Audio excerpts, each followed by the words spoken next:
Here are some fall romance book recommendations. Starting off with the Pumpkin Spice Cafe. The story follows Jeannie, who inherits her aunt's pumpkin spice cafe in the small town of Dream Harbor. Once there, she meets Logan, the local farmer who tries to sort of stay out of all of the Dream Harbor activities. This story is a grumpy, sunshine, really fun and spicy fall romance.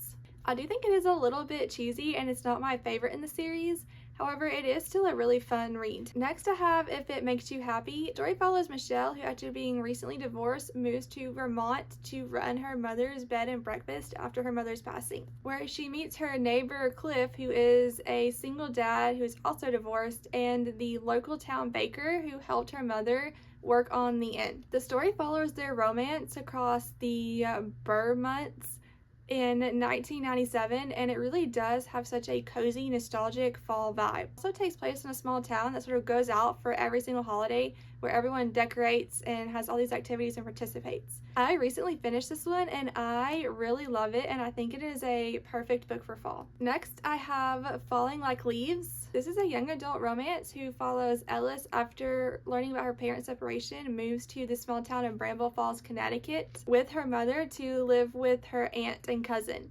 While there, she runs into her old friend Cooper, who really doesn't want to have anything to do with her after years of not talking. This is probably one of the most adorable books I have ever read. I loved the relationship between Ellis and Cooper and how Ellis worked really hard to be friends first before having a romantic relationship. This is another book that gives Gilmore Girl vibes, and it really is the absolute sweetest. Next, I have Fall I Want. I haven't read this one. This one is on my TBR.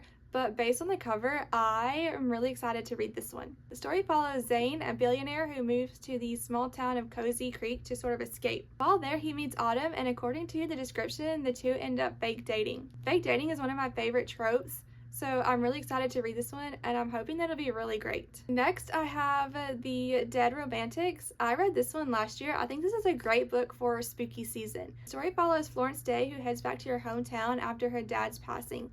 While there, she ends up running into the ghost of her current editor. So Florence ends up working with her ghost editor to try to figure out what his unresolved business is. Definitely thought this was a fun and unique story, and I really liked the whole ghost aspect to it. I do think this is a really fun romance to read for Halloween. And last I have It's Different This Time. It's being released on September 30th.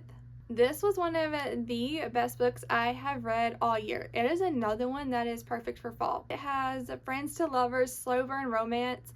It's set in New York City in the fall. It has a big Broadway element to it. It also has a dual timeline, and it reminded me a lot of the 7-Year Slip.